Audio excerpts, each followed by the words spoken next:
Mid class की ओर से सभी बच्चों को ढेर सारा आशीर्वाद। वंदे मातरम, जय भारत। प्यारे बच्चों, हम सब की अपनी अपनी अलग अलग सोच, अलग अलग समझ होती है। हर बच्चे का अपना अलग अलग सपना होता है। और आज हमारे पास, हमारे परिवेश में एक नहीं हजारों रास्ते हैं जिनमें आप अपनी प्रतिभा का प्रदर्शन कर सकते हैं, आप अपने आप को प्रूव कर सकते हैं। कई सारी शाखाओं में मेडिकल लाइन आती है, इंजीनियरिंग लाइन आती है, मैनेजमेंट लाइन आती है। तो हर बच्चे का अपना शौक होता है और वो शौक के अनुसार अपनी लाइन चुनता है। एक और बात जो हम लोगों के बीच में काफ़ी चर्चित है कि ये वाली एग्ज़ाम बड़ी है, ये एग्ज़ाम छोटी है। ऐसा नहीं है। आपका इंटरेस्ट किस में है, आपकी पसंद क्या है, आप किस फील्ड में अपना करियर बनाना चाहते हैं, बस वही सबसे आपके लिए, तो वही सबसे ऊंचा और सबसे अलग है। हम लोग मिड क्लास के जरिए आईआईटी और नीट एग्जाम्स पर फोकस करते हैं और फोकस सार्थक होता है। अब आपके पास एक विचार, एक सोच, एक कॉन्सेप्ट होता है कि यार हमारा बच्चा कोशिश करेगा, आगे ईश्वर की मर्जी, जो इसका भविष्य तय करेगा वो होगा, हम कोशिश कर सकते हैं। तो यहां पर मैं कुछ अलग सोचता हूं कि अगर आपकी कोशिश सही दिशा में, सही तरीके से, पूरे मन से, पूरे ध्यान से, पूरी लगन से हो तो सफलता निश्चित है। क्यों? क्योंकि हम जब ये बोलते हैं कि जो भी कुछ होगा ईश्वर के हाथ में है, बिल्कुल सही है। लेकिन आप लोगों ने यह भी सुना होगा, हमारे भारतीय संस्कृति में, हमारी किताबों में, और शुरू से, बचपन से, कई 100 बरस से ये एक लाइन चली आ रही है कि ईश्वर उन्हीं की मदद करता है जो अपनी मदद खुद करते हैं। कहने का मतलब, अगर हम पूरी ईमानदारी से, पूरी लगन से जो उद्देश्य हमने चुना है, उस उद्देश्य की पूर्ति के लिए हम जुट जाते हैं तो ईश्वर को भी मदद करना पड़ती है। अब आज करीब करीब 18 लाख बच्चे नीट की तैयारी करते हैं और परीक्षा देते हैं। सीटें मात्र 500, सीटें मात्र 75,000 से 1 लाख के आसपास होगी। बढ़ेगी तो 1.5 लाख होगी, इससे ज़्यादा नहीं बढ़ सकती। तो अब 18 लाख में से 1.5 लाख बच्चों का सिलेक्शन होना है। 1.5 लाख में से भी जो गवर्नमेंट कॉलेज है उनकी सीटें और भी कम है, उसमें सामान्य वर्ग की सीट और भी कम है। तो बहुत सारी भ्रामक स्थितियां बच्चों के सामने है कि जनरल वालों का सिलेक्शन नहीं होता है और बहुत फाइट है। लेकिन कभी आपने ये सोचा है कि ये जो एग्ज़ाम है इसकी तैयारी कैसे की जाती है? जो कुछ आपके आसपास चल रहा है, जो बच्चे सिलेक्ट नहीं हुए हैं, उनके जो व्यूज़ हैं, उन सब से आपको ये पता लगता है कि एग्ज़ाम बहुत टफ है और आपने अपना मन बना लिया है कि एग्ज़ाम बहुत टफ है और सिलेक्शन बहुत मुश्किल है। लेकिन आप सोचिए कि जो बच्चे सिलेक्ट हो रहे हैं उनसे कभी आप मिलिए तो वो ये कहेंगे कि बहुत सरल होती है एग्ज़ाम, बहुत सरल होती है। शर्त यह है कि आपकी तैयारी, इस एग्ज़ाम को क्रैक करने की तैयारी सही दिशा में हो, सही तरीके से। एक बहुत छोटा सा उदाहरण आप समझ में आएगा आपको।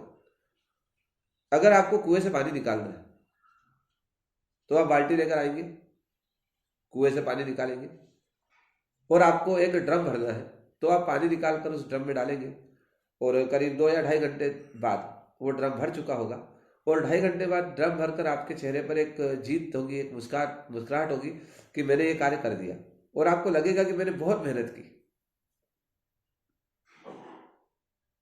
अच्छी बात है, आपने कार्य कर दिया, मेहनत भी की, ड्रम भी भर गया। पर आपने ये सोचा कि ये कार्य इतनी ज्यादा मेहनत न करते हुए सरल तरीके से भी हो सकता था। मतलब ड्रम भरने का जो आपने काम किया, वो कार्य जब कोई देखेगा तो उसे लगेगा बहुत कठिन कार्य है, 2.5 घंटे लगेंगे, बहुत पसीना बहाना पड़ेगा तब ड्रम भरेगा। मतलब आप उस कार्य की साइकोलॉजी ये बन गई कि ये कार्य बहुत कठिन है। लेकिन एक बंदा आया, उसने मोटर पानी की लगाई, कुएं में डाली, बटन चालू किया, हार्डली 2 या 3 मिनट ड्रम भर गया। और उसने ना हाथ पांव हिलाया, ना उसको पसीना आया, ना उसको थका, और ना ही उसने मेहनत की। उसने सिर्फ दिमाग लगाया, उसने स्मार्टनेस यूज की और मोटर से ड्रम भर दिया।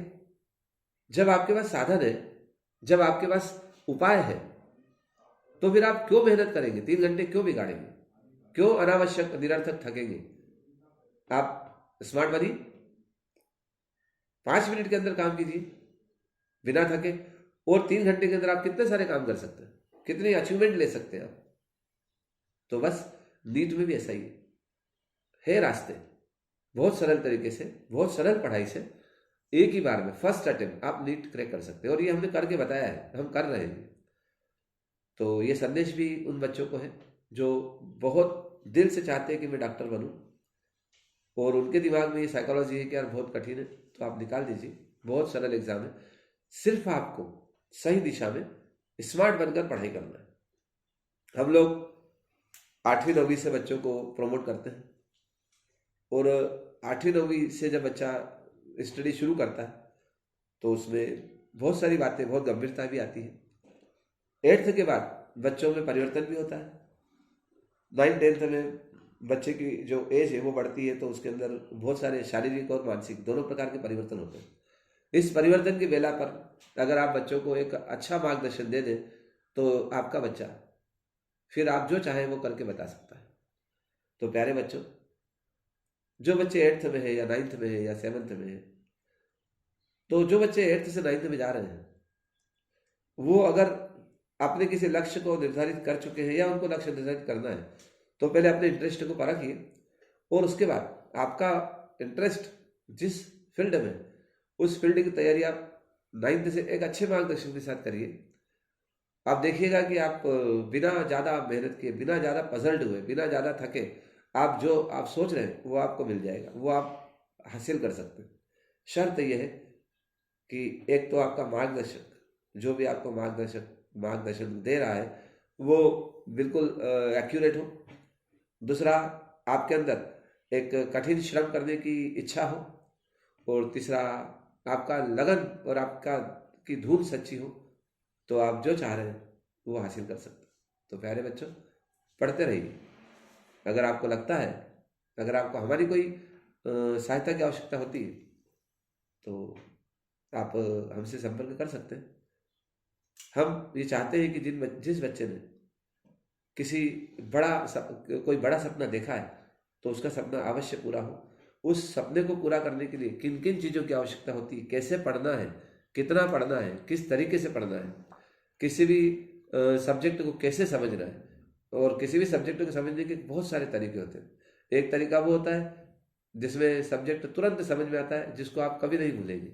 एक तरीका वो होता है जिसमें आपको सब्जेक्ट समझ में आता है, आप याद करते हैं, परीक्षा होने के बाद भूल जाते हैं। तो इस तरह से कई सारी बातें हैं जो आपको सीखना चाहिए, और उसमें हम आपकी मदद कर सकते हैं।